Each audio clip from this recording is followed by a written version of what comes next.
Everyone, কেমন আছো তোমরা সবাই? আজকে তোমাদের সাথে একটা অন্যরকম ভিডিও শেয়ার করব। আজকে বানাবো ঘটি গরম চাট।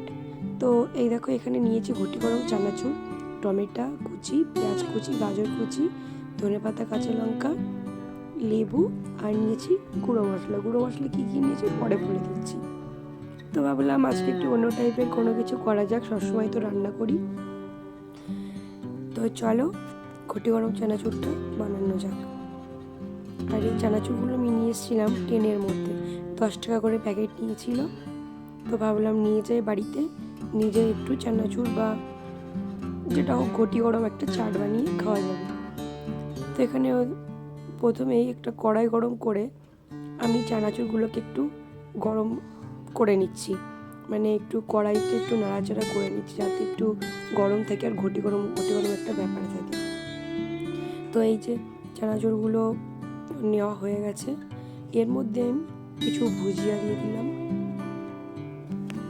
ভাবলাম শুধু চানাচুর দেবো, তো এর মধ্যে আরও কিছু মেশানো যাক, তাহলে টেস্ট আরও সুন্দর হবে। তারপরে দিয়ে দিলাম এই যে টমেটো কুচি, আর তারপর দিয়ে দিচ্ছি পেঁয়াজ কুচি। তো তোমাদের কার কার এরকম চাট বা মাখা খেতে ভালো লাগে কমেন্টে অবশ্যই তোমরা জানিও। তো এর মধ্যে দিয়ে দিলাম গাজর, এত কিছু না দিলেও চলতো, এমনি পেঁয়াজ লঙ্কা দিয়ে ভালো লাগতো, তাও দিলাম, আরও ভালো লাগবে। তো তারপর দিলাম ধনেপাতার কাঁচা লঙ্কা কুচি। এরপর দিয়ে দিচ্ছি ধনে গুঁড়ো, জিরে গুঁড়ো, শুকনো লঙ্কার গুঁড়ো, আর একটা ভাজা মশলা দিয়ে দিলাম, বিট নুন, আর এর মধ্যে দিয়ে দেবো লেবুর রস। তো এইগুলো সব কিছু একসাথে ভালোভাবে মেখে নেব। তো প্রথমে এর মধ্যে বাদাম দিতে চাইছিলাম না, তো তারপর ভাবলাম রয়েছে যখন তাহলে দিয়ে দিই, তো দিয়ে দিলাম। আমি বেশি বাদাম দিইনি, বোন বলছিল দিতে, আমি বললাম না, যদি ভালো না লাগে। তো তারপরে দিয়েছিলাম আরও কটা বাদাম। তো এই যে এটাকে এখন সুন্দর করে মেখে নেবো, আর দিয়ে দিলাম একটু সর্ষের তেল।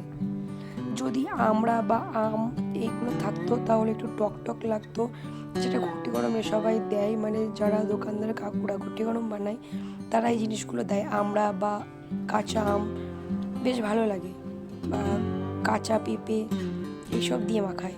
তো আমি আজকে এরকমভাবেই বানালাম। তো কেমন লাগলো আজকের ভিডিওটা তোমরা অবশ্যই কমেন্টে জানিও আমাকে, আর আমার চ্যানেলে নতুন হলে চ্যানেলটা অবশ্যই সাবস্ক্রাইব করে দিও, আর একটা করে লাইক করো, কমেন্ট করো, শেয়ার করো। আর কার কার এরকম চাট পছন্দ সেটাও আমাকে কমেন্টে তোমরা অবশ্যই জানিও। তো সবাই ভালো থেকো, সুস্থ থেকো, দেখা হবে তোমাদের সাথে নতুন একটা ভিডিও নিয়ে। তো টাটা সকলকে।